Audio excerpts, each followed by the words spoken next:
Hey guys, welcome to my channel, and today we're going to take a look at another horrible case with you.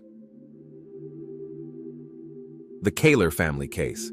Can this crime be justified by a nervous disorder? In 1995, Kansas passed a law stating that an offender who committed a premeditated crime could not blame his actions on a mental disorder that made him unable to distinguish right from wrong. This law was passed because almost every criminal, when brought to trial, tried to avoid punishment by claiming that he was not in control of his actions or did not realize the consequences because of a mental disorder.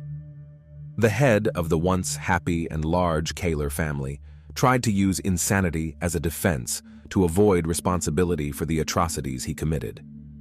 However, he was found sane. Psychologists believe that his actions were motivated by jealousy, rage, and a desire for revenge against the ex-wife who left him and the daughters who supported their mother. Unfortunately, such crimes motivated by jealousy and a pathological desire for revenge are a common worldwide phenomenon. According to statistics, these motives account for 1 in 8 crimes committed. Excessive suspicion, insecurity, and obsessive need to control a partner can turn a person into a real beast who does not spare even his own children. The story of the Kahler family. James Craig Kahler was born in 1963 in Weatherford, Texas. His future wife, Karen Kahler, née White, was born in the same city in 1965. They met in the early 1980s as students at a Texas university. Craig was graduating in engineering, and Karen was a freshman in the humanities department. They quickly found common ground and soon began a romantic relationship. They were young, in love, and seemed like the perfect couple. Craig was a top student known for his determination and talent in engineering. In the late 1980s, after graduation, they had a modest wedding attended only by close friends and family. Their first child, Emily, was born in 1991, followed by Lauren in 1993. They lived in a cozy house in Weatherford and were quite well off by local standards. In 1999, when Karen was pregnant with her third child, Craig received a lucrative job offer at a large utility company in Weatherford. His promotion coincided with the birth of their son, Sean, whom he adored. With a higher income, Craig bought a spacious house in the city's most prestigious neighborhood and a reliable family car. Karen stayed at home, and Craig became the primary breadwinner. Outwardly, the family seemed perfect. The daughters, Emily and Lauren, were talented in sports and music, often participating in vocal competitions and local events. Emily excelled in school and went to a prestigious pharmacy college, while Lauren, an excellent student, dreamed of attending a conservatory to pursue a career in music. Sean was an outgoing, kind, and inquisitive boy, interested in numismatics and aspiring to become an archaeologist. He was very close to his parents and sisters. Craig provided for his family. Karen made the home comfortable, raised the children, and baked tasty treats. They were active in the community, striving to improve their neighborhood. They also raised 3 wonderful and talented children. However, behind the facade of perfection, there were many problems that family members kept hidden. In 2007, Karen admitted to her younger sister Linda that she was on the verge of a nervous breakdown. She complained that Craig had been controlling and monitoring her for years, and that this control was increasing. Craig demanded a full accounting of all expenditures, not just major purchases, but everyday household expenses as well. Karen provided him with supermarket receipts, bank transaction data, and reported her whereabouts every day while he was at work. The entire Kahler family lived on a strict schedule set by Craig.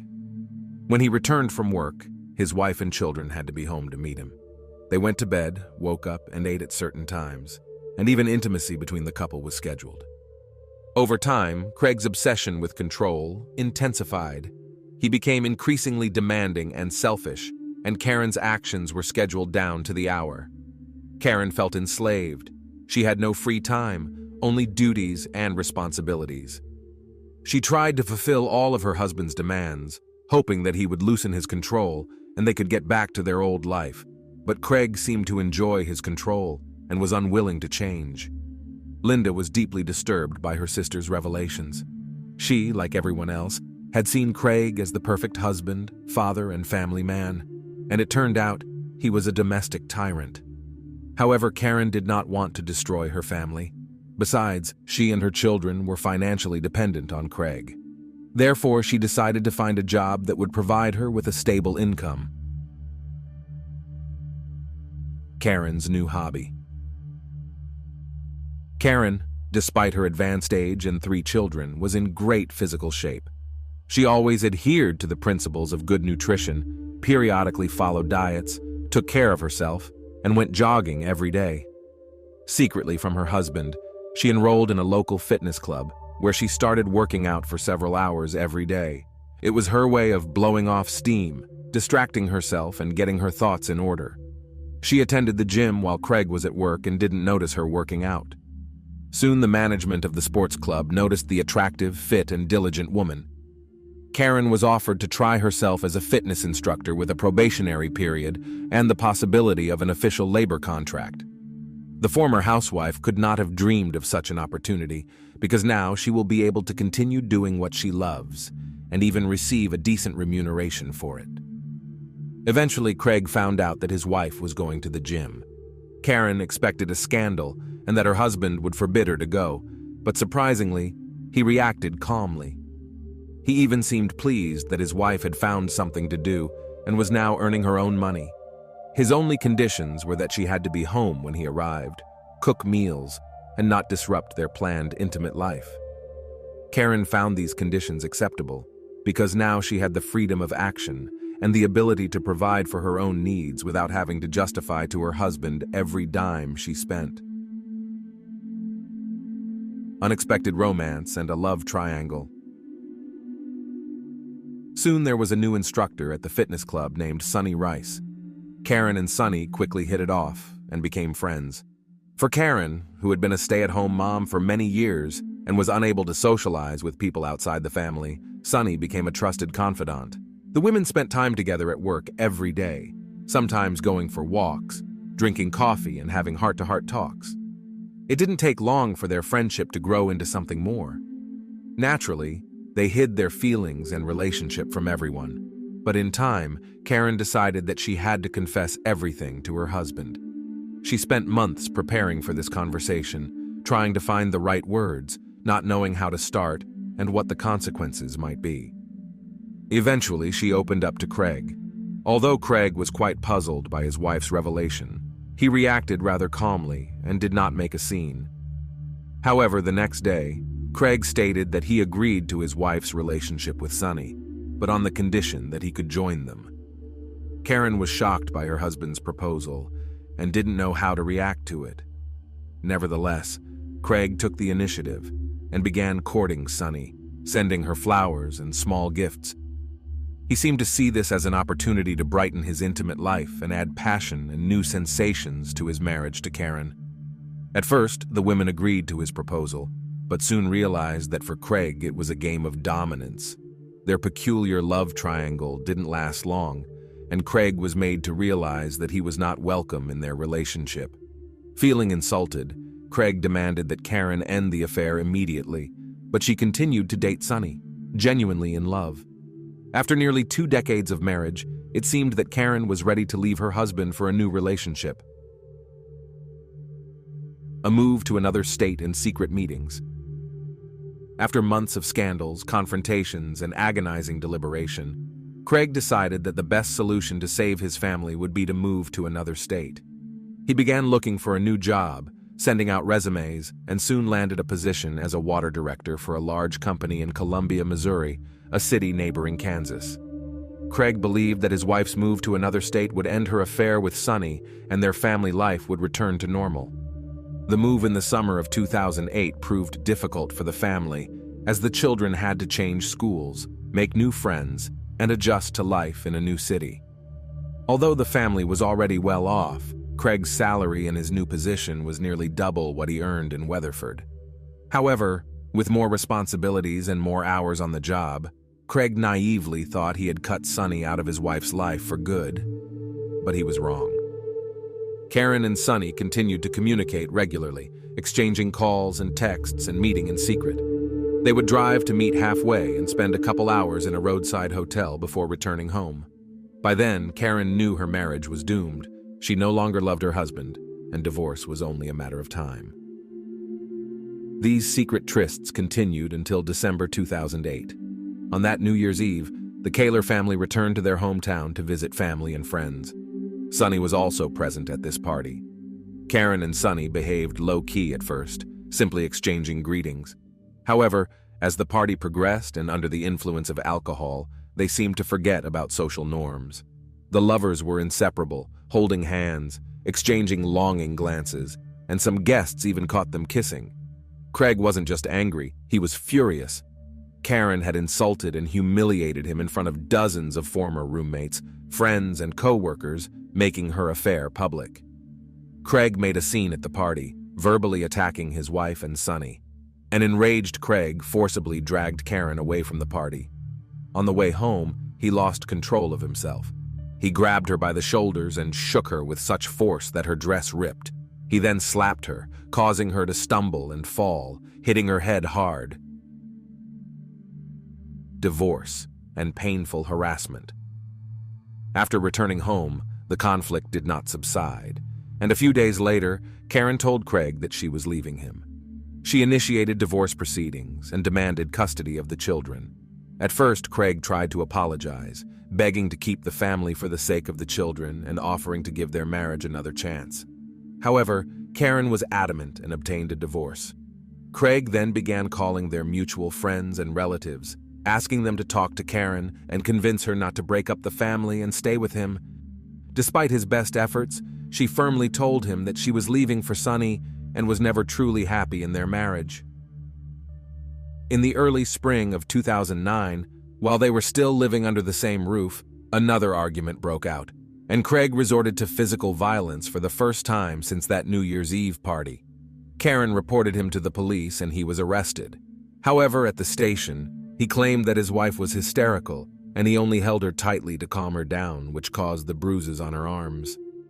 After this incident, Karen, without waiting for an official divorce, took the children and moved out. For Craig, it was a serious blow, but even more he was angry when he learned that his daughters sided with their mother, saying that for the first time in a long time saw her happy.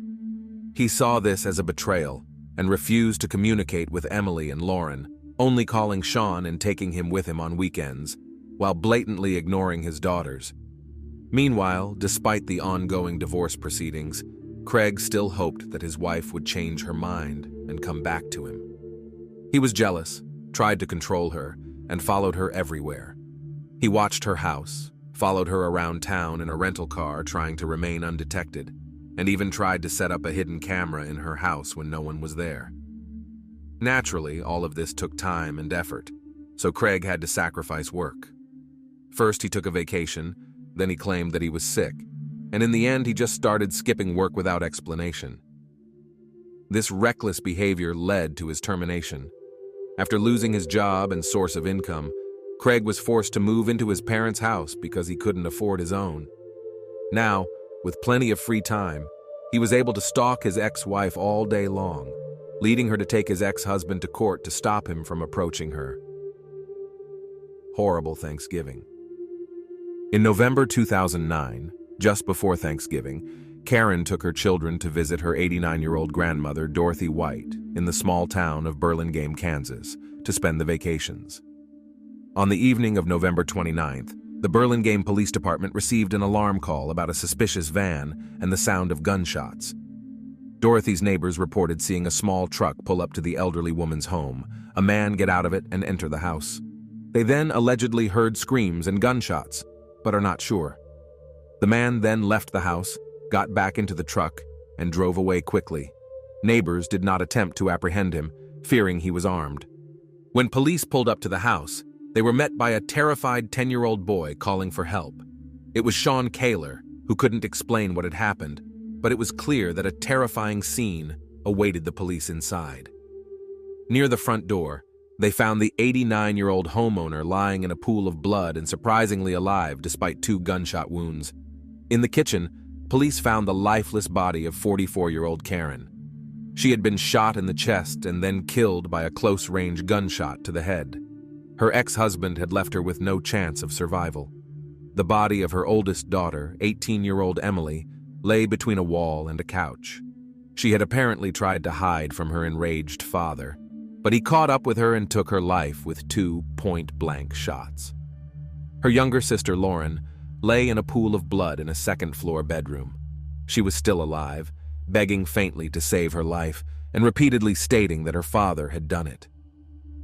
The elderly woman and Lauren were immediately rushed to the intensive care unit of a nearby hospital. Despite the doctor's best efforts, their lives could not be saved.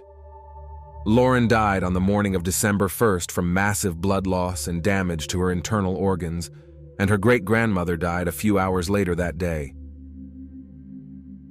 The only surviving witness. Sean was in a state of shock. Psychologists worked with him, but he needed a thorough interrogation as the only living witness to the tragic events at his great-grandmother's house. He said that evening his mother was in the kitchen preparing dinner, and he approached her to ask for his favorite pies. Suddenly, the back door of the house swung open and their father entered the house with a shotgun in his hands. Without saying a word, the man pointed the barrel at his ex-wife and shot her, then moved closer and fired again. For the first few seconds, Sean froze in horror. Then his father turned to him, but didn't aim, just silently and intently stared at him. Sean realized he had to run, so he jumped out the open back door. The boy ran toward the main entrance, hoping to alert his grandmother and sisters and call for help.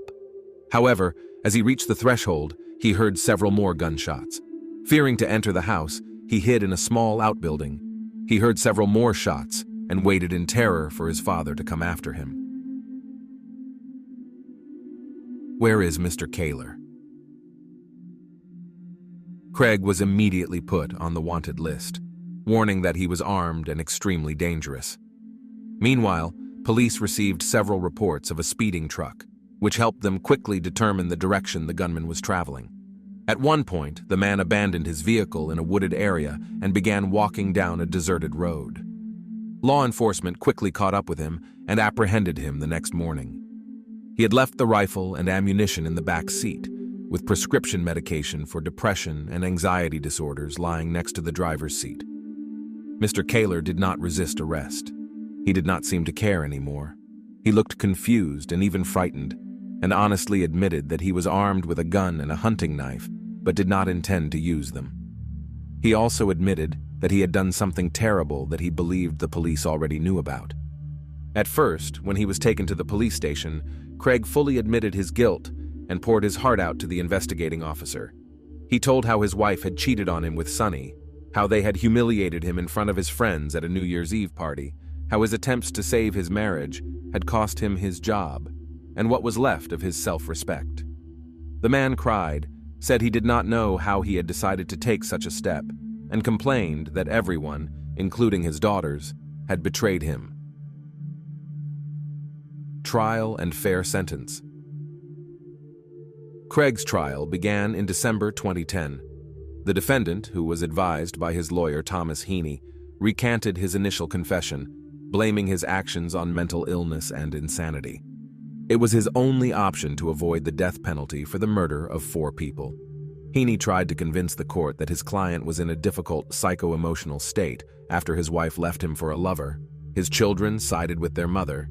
He lost his job and was forced to move back into his parents' home. All of these factors contributed to the breakdown, the lawyer said, and Mr. Kahler committed the crime while insane, not realizing what he was doing.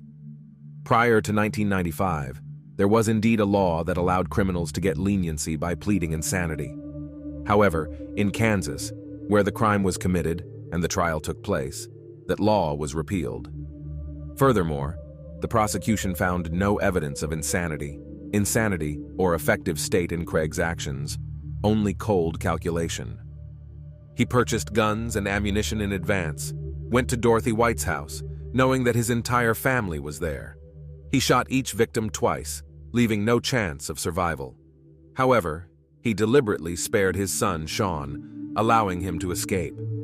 In August 2011, the man was found guilty on all counts and sentenced to death.